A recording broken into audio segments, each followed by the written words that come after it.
All right, here's assignment 2-1. Let's get going.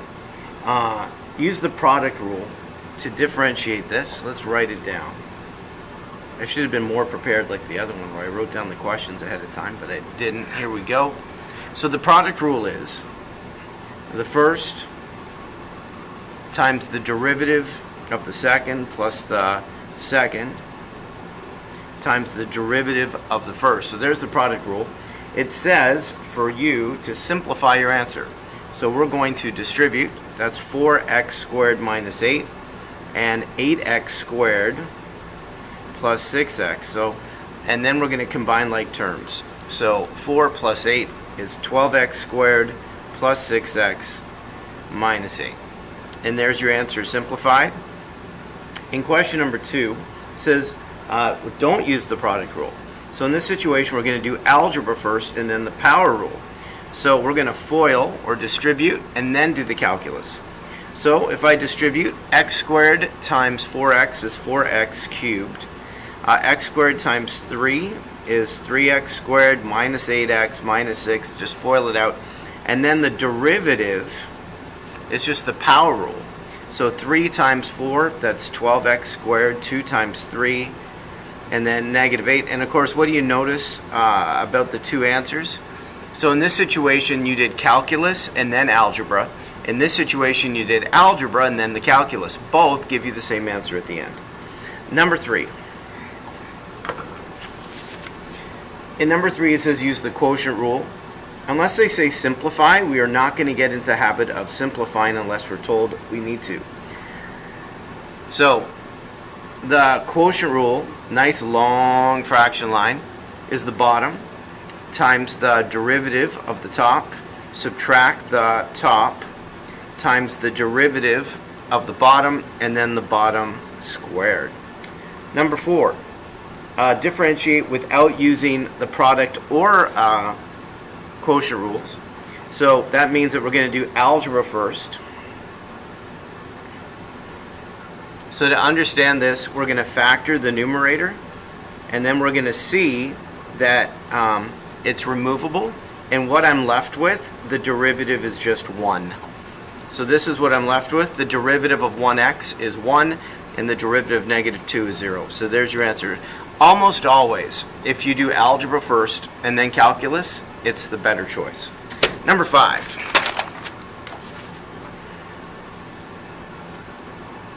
Again, we're doing it without the quotient or product rule. So I'm going to rewrite it as 2/5 x to the negative 2. And then I'm going to do the power rule.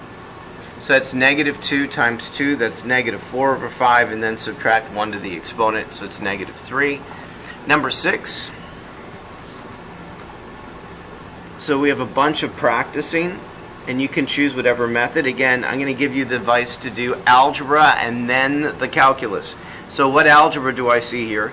Look at the numerator. I could factor out a 4, and then it divides out. Oops, this should be 3x squared, subtract 1, but the 4 divides out, and then the derivative, 2 times 3, that's 6x, and negative 1 is 0, and it's done. So I'll usually, when you do algebra first, it does make it simpler. Number 7. Again, we're going to look for the algebra and then do the derivative. So the first thing I'm going to do is I'm going to write it as t to the exponent negative 2, and then I'm going to distribute. Now, when I distribute this and multiply, you add the exponent. So that's t to the 1. And then when I distribute, negative 2 plus 2 is 0. And t to the 0 is 1. And then when you take the derivative of that, it's just equal to 1. Number 8, I'm just going to right away distribute. So in number 8, it would be 2x squared plus 10x minus 6. If you take the derivative of this, that's 4x plus 10, and it's done. Number 9, there is no shortcut for number 9, so let me get to the derivative right away. That's the bottom times the derivative of the top, subtract the top times the derivative of the bottom, and then the bottom squared. Number 10.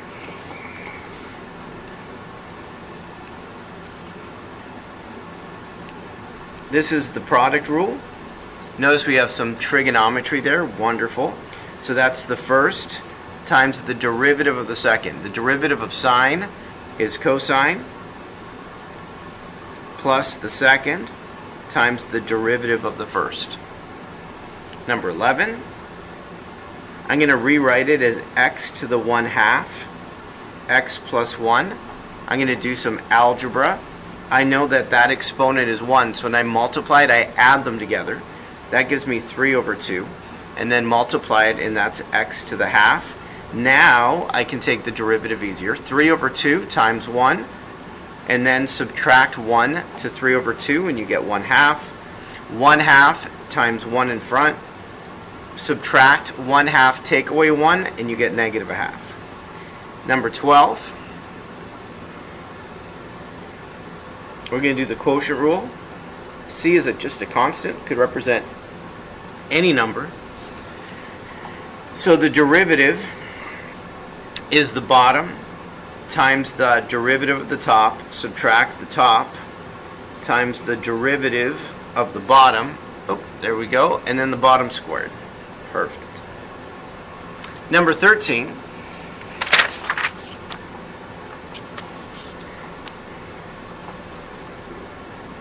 There we go. Number 13. Turn the page. I'm turning the page. Again, we're differentiating. We're taking the derivative. Again, I love that we get to practice trigonometry. So in this case, it's the quotient rule. We can't simplify it. That's the bottom times the derivative of the top, which is negative sine x.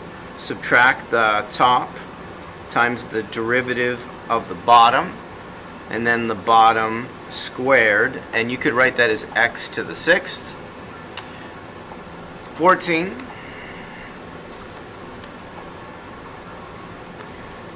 G at x equals 2x subtract 4, 2 root x. So I'm going to do some algebra here because this is a monomial. So I'm going to write it like this. 2x over 2x to the 1/2 minus 4 over 2x to the 1/2. And then when you divide, these divide out, and then subtract the exponents. That's x to the 1/2. Divide, that's 2. And then x to the 1/2 without it would be x to the negative 1/2 to write it without a fraction. Now we're ready to take the derivative. So the derivative in this case, 1/2 times 1 in front, subtract 1 to the exponent. A negative times a negative is positive, and 1/2 times 2, the 2's cross out, so it's positive 1, but I don't need the 1 in front. Subtract 1 to the exponent, and it's negative 3 over 2. That's number 14. Number 15. Y equals 2, 1 minus sine x, 3 cosine x. So I don't see any way to make this simpler. So it's a big fraction line. So it's the bottom times the derivative of the top. Now, we could distribute the 2. So that's 2 minus 2 sine x. That's one thing we could do. So the derivative of the top, the derivative of 2 is 0. The derivative of sine is cosine. So it's negative 2 cosine x. Subtract the top, which is 2 minus 2 sine x, times the derivative of the bottom. So the derivative of cosine is negative sine. So it's negative 3 sine x. And then the bottom squared. Number 16.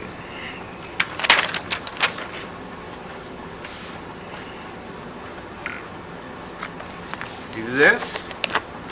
Try to get organized. For number 16, you have g at x equaling x cosine x. And you're supposed to find the derivative at pi over 4. So step 1 is to take the derivative. X times cosine x is the product rule. So that's the first times the derivative of the second plus the second times the derivative of the first. And then we're going to find the derivative at pi over 4 in practice, knowing our unit circle. So it's pi over 4 negative sine pi over 4 plus cosine pi over 4. So obviously pi over 4 is important. That's a 45-degree angle, and that's root 2 over 2 and root 2 over 2. It's in quadrant 1, so both are positive. So let's start.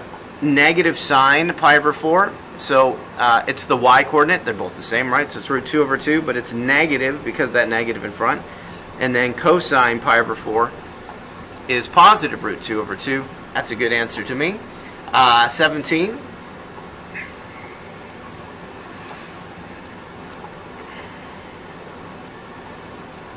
X squared plus 5x, take away tangent x, and the derivative at 0. So first take the derivative. So x squared is 2x, 5x is 5. The derivative of tangent is secant squared. It's negative because it's already negative. And then we want to find the derivative at 0. So 2 times 0 is 0. We still have a 5. And then we need to know what this value is, and we're going to square it. So the angle 0 is right here. Secant's the reciprocal of cosine. So the x value, what's the reciprocal there? Still 1. So 1 squared. And that answer then is 4. Number 18. In number 18, Affidex equals x squared subtract 9 and x subtract 2. Find the derivative at 1. So first I need to know the derivative. This is factorable, but it won't eliminate anything, so I don't need to do it. If factoring eliminates something, then let's do it. But not in this case. The bottom times the derivative of the top, subtract the top, times the derivative of the bottom, and then the bottom squared. We're then going to substitute in what? Positive 1. So let's do that work. 1 take away 2 is negative 1 times 2. I can do that in my head. 1 take away 9 is negative 8 times 1, which is negative 8. Now a negative, I'll do it in 2 steps, but a negative times a negative is positive. Positive 1 take away 2 is negative 1, but when you square it, it's positive. So if I put all of this together, the answer is 6. Number 19. When you subtract a negative, you're adding. So it's negative 2 plus 8. That's 6. Number 19.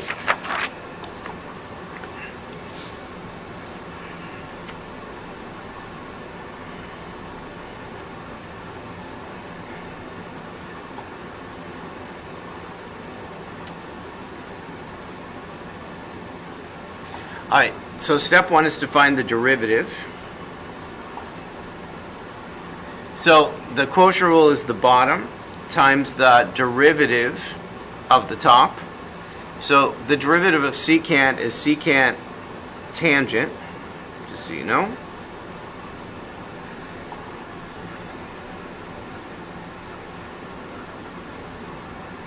Minus the top times the derivative of the bottom, which is 2t, and then the bottom squared. And then we're going to find the value at pi. So that's pi squared, secant pi, tangent pi, minus secant pi, 2 times pi, over t to the 4th.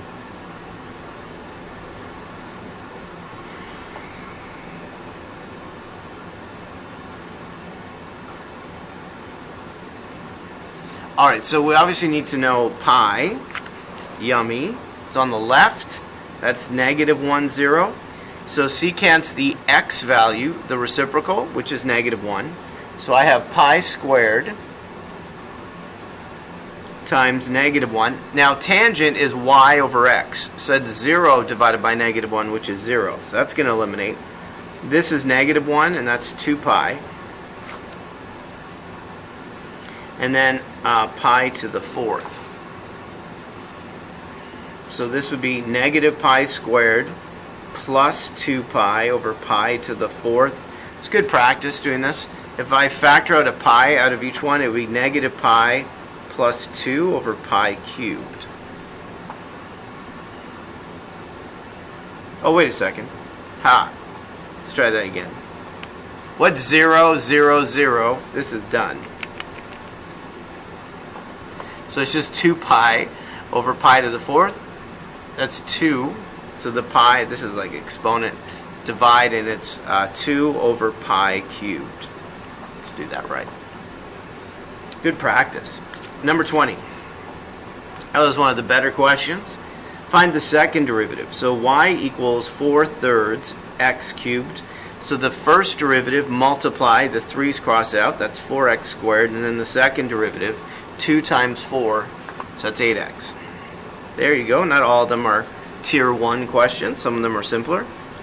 Find an equation of the tangent line. So here we have a function, x over x plus 1. The tangent line, I need to know the x value, the y value, and the slope.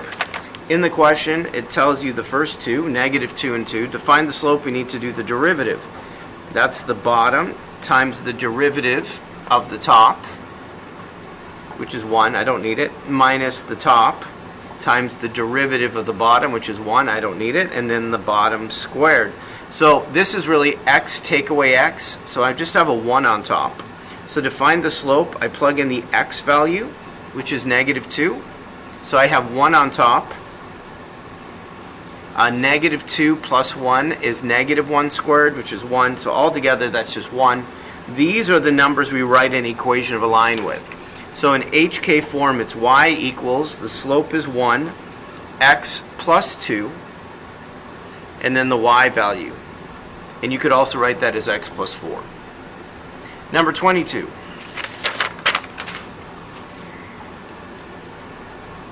In number 22, find the x-coordinates of which the graph of that has a tangent line. So that already tells me derivative when I see the word tangent.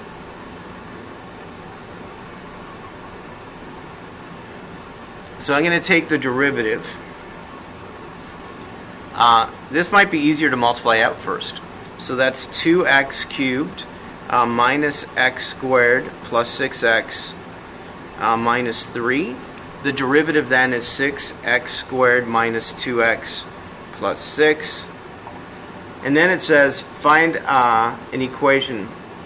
What are we at? Oh, the graph of y equals. So if it's parallel to this, parallel means the same slope. So what's the slope of this line? So we take the derivative and make it equal to that slope. So the 6 is, oh no, my thing froze. I'll get it back.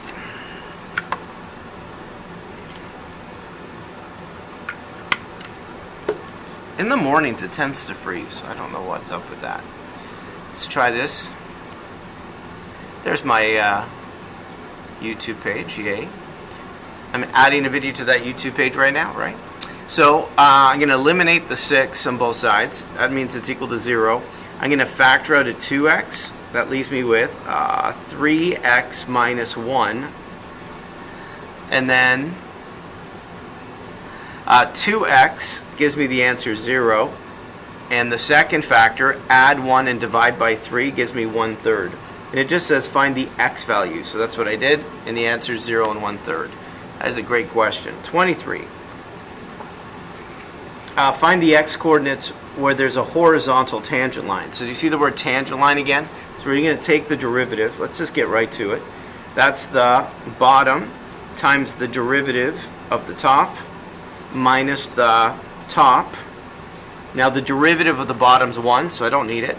And then the bottom squared. So there's the derivative. Now, if the derivative has horizontal, derivative means slope, and the slope of a horizontal line is 0, so I'm going to make it equal to 0. So when I solve this, only the numerator, so I'm going to distribute, that's 2x squared plus 2x minus x squared, just the numerator equal to 0, I'm going to solve it. So combine like terms, we're going to factor, and then when I solve it, I get 2 answers. Now, one answer we need to be careful about. So x gives me 0, and the other answer is -1. Now, why is -1 cause me pause? It's because negative 1 is not in the domain. So if I go into the function negative 1, the derivative doesn't exist there. So we're not going to do this at all. So the only place that we have an answer is at 0.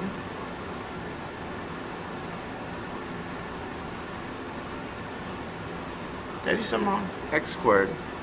Oh, well, it would be helpful if I recognize that was a 2. 2 is good. So x plus 2 gives me negative 2. Well, that's a good answer.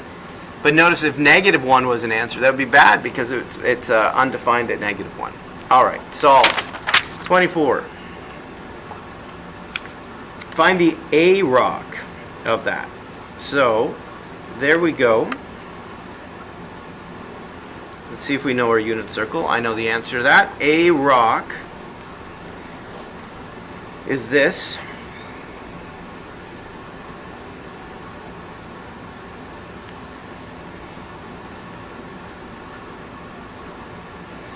So that's what we're solving for. So we need to know pi over 2. So at pi over 2 is the top of the unit circle. So f at pi over 2, just plug it in here. It's pi over 2. The y value is 1, so it just equals pi over 2. For pi over 6, the point on the unit circle is root 3 over 2 and 1/2. Sine goes with the y coordinate, so it's 1/2. So it's pi over 6 divided by 1/2. When you divide, you multiply times the reciprocal, and that's why the answer is pi over 3, because 2 makes the 6 into a 3. So these values I need. So we have pi over 2, subtract pi over 3, pi over 2, subtract pi over 6. I'm going to make you do this.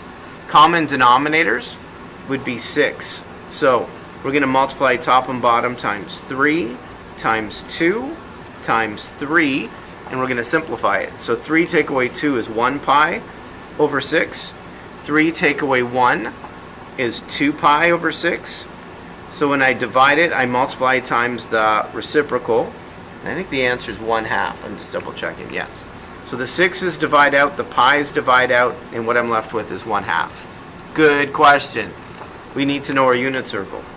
25. Excuse me. Just find the rate of change. So the rate of change at a point is a derivative. Oh, that's Affidex. So the derivative is going to be the quotient rule. So that's the bottom times the derivative of the top. I don't need the 1. Minus the top times the derivative of the bottom. The derivative of sine is cosine. And then the bottom squared. And then I plug in, what? Pi over 6. So the value of sine at pi over 6, where I did this, the y value up here is 1/2. We'll need the x value too. So x is pi over 6. Cosine at pi over 6 is root 3 over 2. And then sine at pi over 6 is 1/2, and we square it.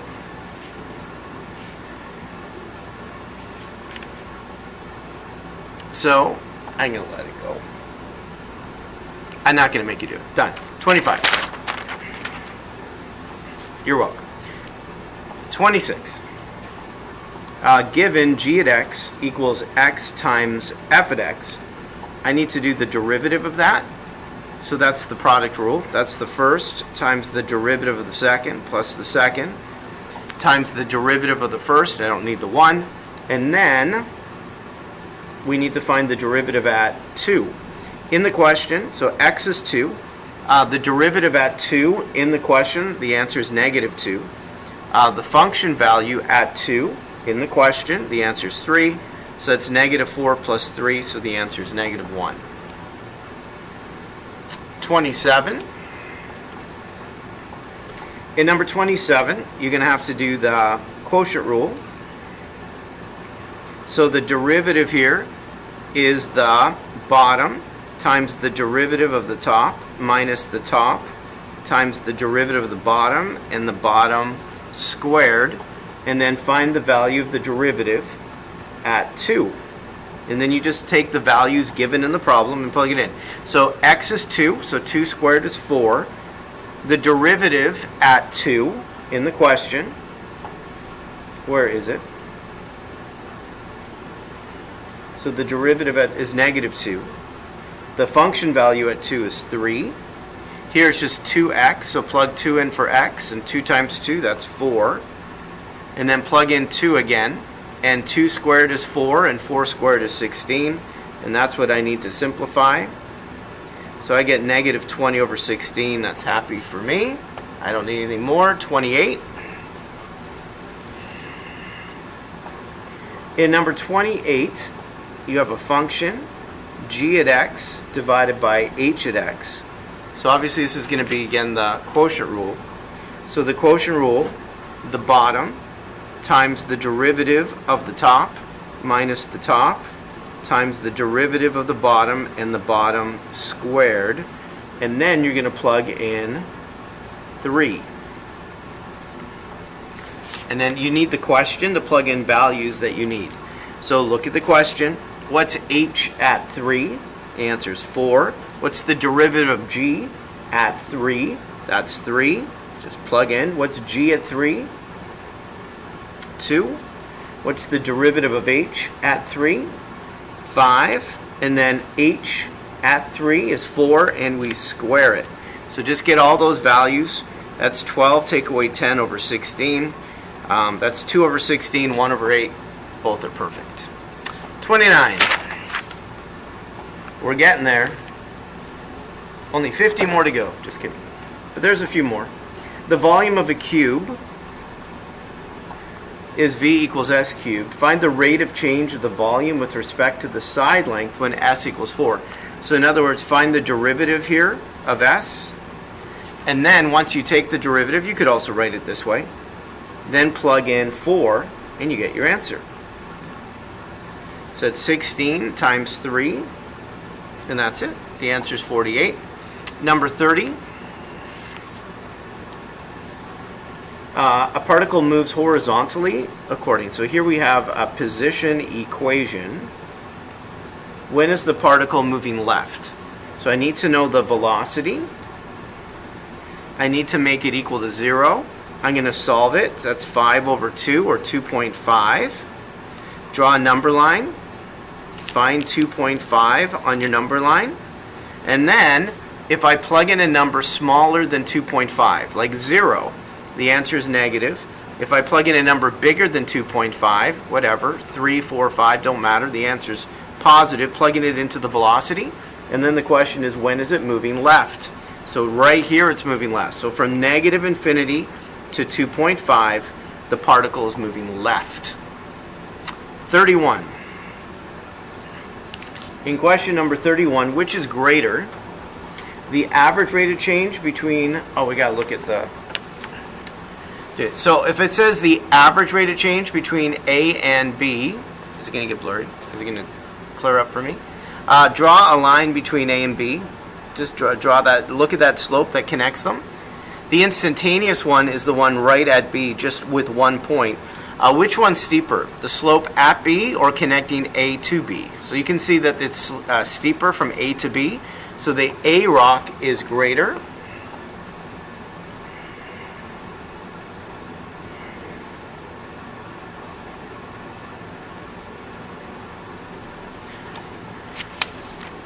For number 32, it says copy the figure on your own paper and sketch a tangent line which intersects the curve between points C and D.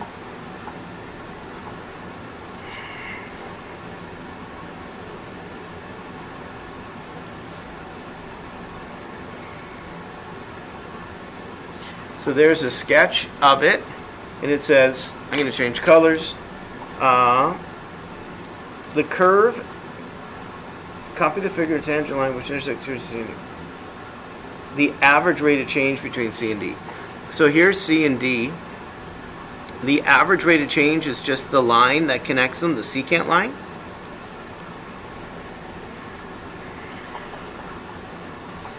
And it says draw another one between C and D where it's parallel to it. So it's just touching the graph at one point.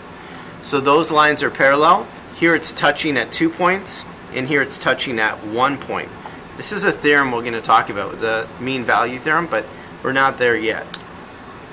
33. Or did we talk about the mean value theorem? I don't think we have. 33. Turn the page. This is the last page, right? Yeah. Here we go. The more we practice, the stronger we get. There's no doubt about it. And we're practicing together. The height and feet of a rock thrown vertically on the moon is given by this. So this is a position equation of the height of that rock thrown on the moon. When does the rock reach its greatest height? And how high is it? So in order to do that, we need the velocity. So we're going to multiply times 2. That makes it a 5 and a 27. And then we make it equal to 0. So we have 27 over 5 equaling negative 27.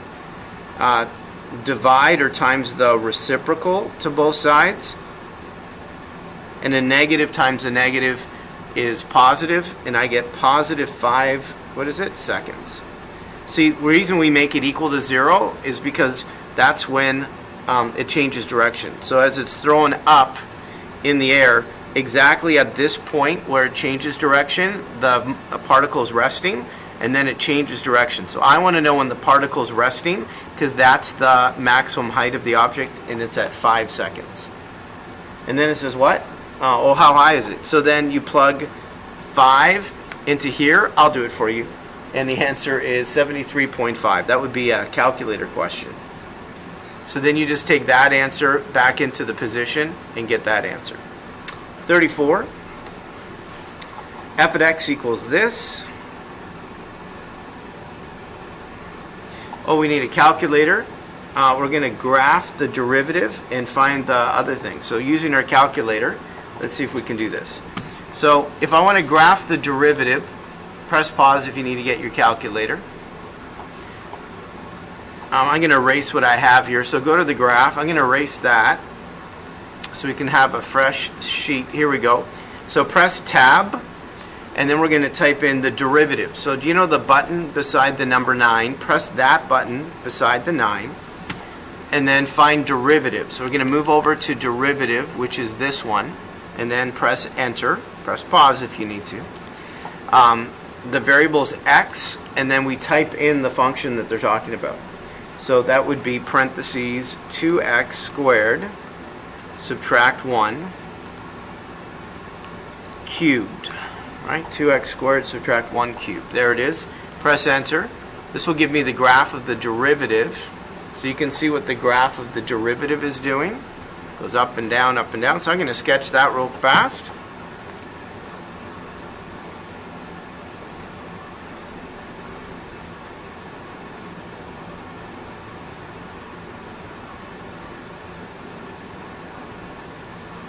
So there's the graph of the derivative that I got. It's a sketch of it.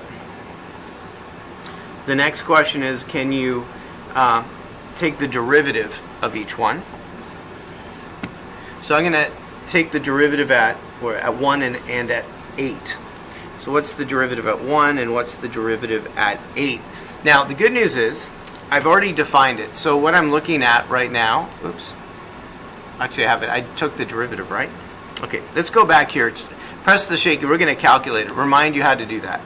So step 1, ignore what's there. I'll do a fresh sheet again. So here it's all cleared. Let's see if the camera will focus in. All right, how do I take the derivative again with my calculator? Are you going to focus? Focus. Menu. Calculus derivative at a point. So that's number 2, even if it's not focused in. At first we want to find the value at 1, right? And then we just type in our function. So that's parentheses 2x squared subtract 1 cubed.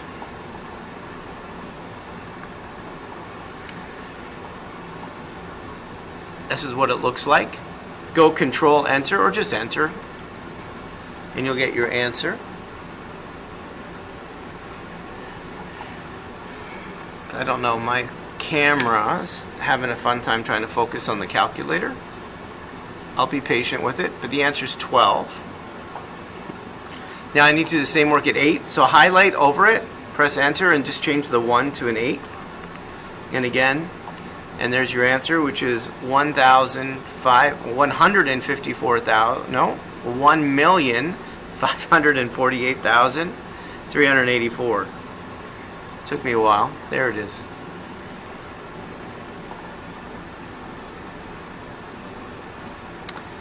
Number 35. In number 35, Affidex is an nth degree polynomial. So here it is.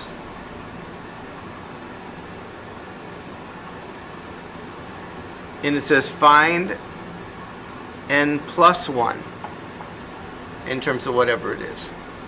So for 35, let's think through it.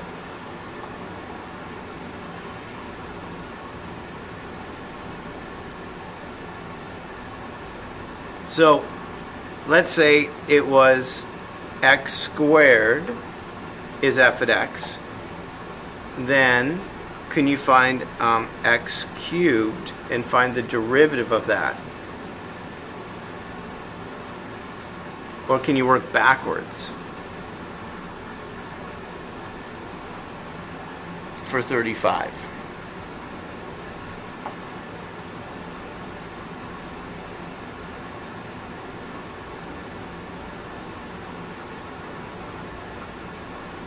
I'm confused by it. Now when I look, I'm going to move on. So if f at x equals an nth degree polynomial, like this, then find f to n plus 1 at x. So whatever the degree is, add 1 to it and find that derivative of that. Alright, so let's say it's x squared. What is the third derivative of that? So the first derivative, the second derivative, and then the third derivative. And so the answer would ultimately be 0. So whatever the degree is, if you add 1 to it and then keep taking the derivative, you'll see that the answer is 0 because of how many times you have to take the derivative. So this answer is 0. And that was such a confusing question. 36. True or false? Oh, false. Let's just write down false. We need the product rule, right? So if I look here, is this true, taking the derivative? No, we need to go the first times the derivative of the second plus the second times the derivative of the first. This is false. Just write it down. 37. We're going to use a calculator to support us here. We'll set it up. I'll use a calculator. For me, it's the setup. So the question is, find the total distance between 0 and 4.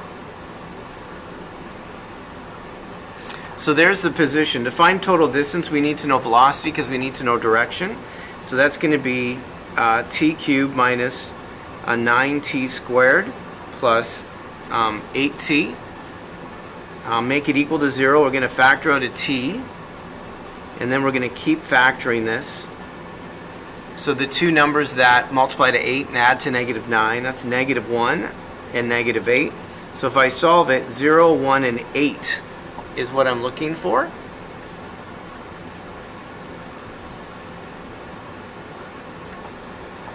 So I need to know the distance from 0 to 1. So ultimately we have 0, 1, and 8. And I want to know the distance from 0 to 4, right? So I know the particle changes direction at 1 because it's an odd multiplicity, so the sign's going to change. You can look and plug in, but ultimately I need to know the distance from 1 to 0, get an answer. The distance from 4 to 1 using the distance equation. And that these are going to be positive answers, whatever they give you. So from 1 to 0 as a positive number, it's positive 125. You plug these numbers into here and calculate it. Plug in, I'm helping you make it a little simpler. Plug in 4 and then plug in 1 and subtract. And you get a negative answer. It's negative 65.25. but we need to write that as a positive answer. And then we're going to add these two numbers up for total distance. So that's 66.5. Is it feet? Meters. So total distance has a lot more to it than just displacement. So I need to take the velocity, know when it changes direction. And so in this case, these were the signs, and it changed direction. So I find the distance from 0 to 1, the distance from 0 to 4, write it as a positive answer, and then add them up. So it is a little more involved. 38 and 39. So we're looking off a graph. These are really good questions at the end when you're really tired. So you might want to press pause to make sure that you're really thinking through this with me. So a model rocket is fired straight up. The engine burns for 2 seconds. The rocket continues to coast upwards and then fall. A parachute is released. Then 10 seconds later, after the launch, the graph shows the velocity. So it gets launched. As long as velocity is positive, it's still rising. So it gets launched, and then when the engines burn out after 2 seconds, it's still rising. So this here is rising, just not as fast. It's only when it's negative does it then fall. So it's rising this whole time, just not as fast, and then it falls down at whatever that number is that we're going to find out. And as long as it's below, it continues to fall down. Okay, so what was the rocket's greatest velocity? So that's the greatest number on here. That's 200 feet per second.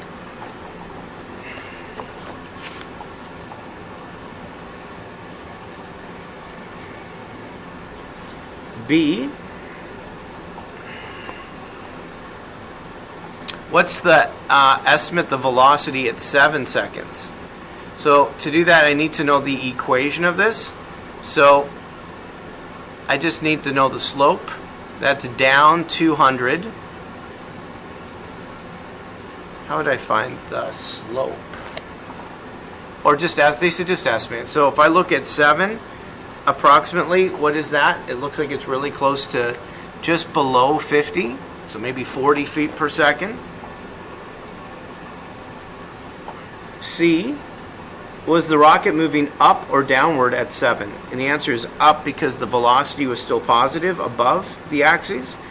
Estimate the rocket's speed when the parachute was released. So that's right here. The parachute was released at 2 seconds. So the speed would be the same.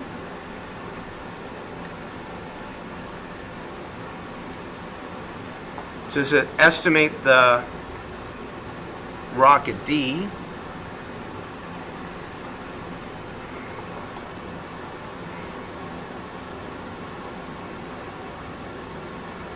the parachute is released at 10 seconds.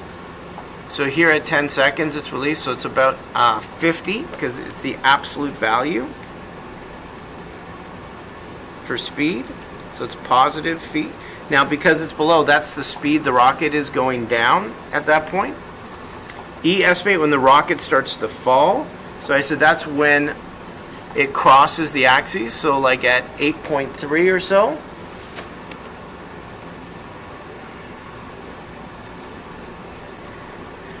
For F, estimate when the acceleration is the greatest. So we're looking for the steepest slope. So right here at the end before it gives out, right at the end, right before 2 seconds, it's the steepest.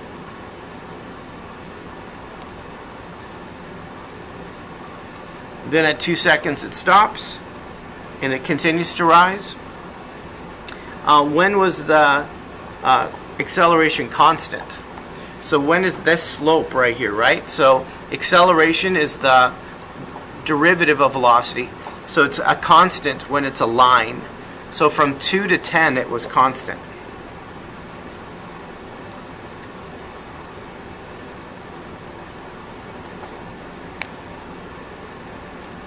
So the slope of a line is the same all the way from 2 to 10. So it was constant there. Estimate the value of this constant. So what's the slope of that line? So if I go down how many? 250. And to the right how many? So down 250 and to the right 8. And then that would be feet per second squared.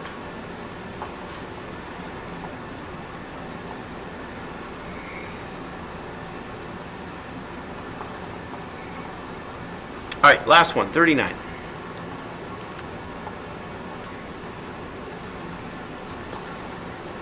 The position of a particle is here. Again, if you're getting tired, you should come back to it. Good, such a good question to not just copy what I'm doing on the video. What's the velocity of this? We can do that. What's the acceleration? We can do that.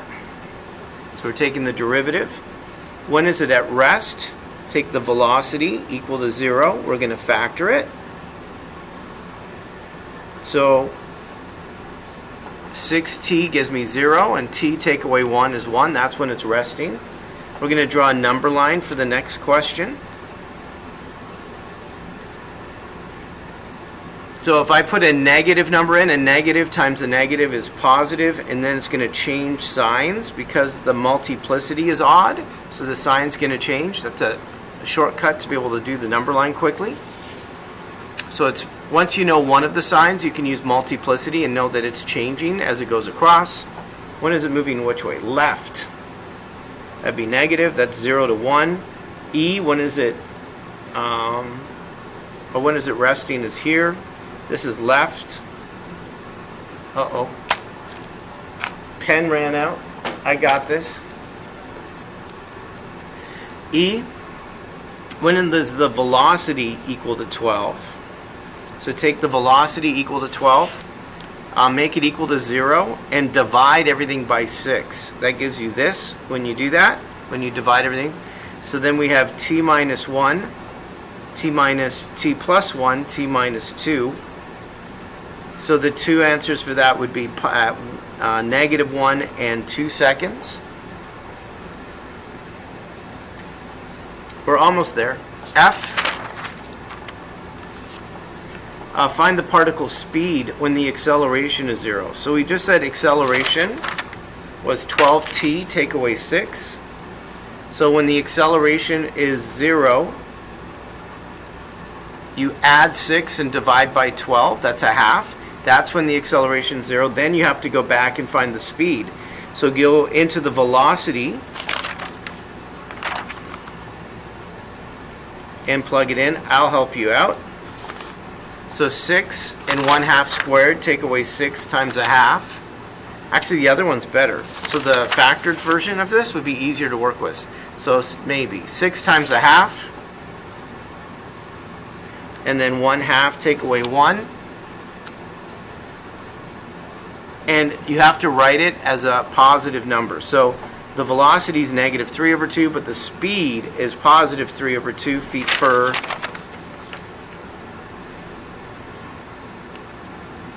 I don't even have it. There's not even units, is there? Just 3 over 2. So the answer is 3 over 2, because the absolute value of that is what speed is. And then G and H. So G, find the displacement. So for that, you take the position only and just subtract. So plug 3 in there and plug negative 1 in there. I'll do it for you. And the answer is 32. You can use a calculator for that. And then total distance from negative 1 to 3. So we need this number line again. Remember that? This number line for velocity? It was 0 and 1. So if I want to know from negative 1 to 3,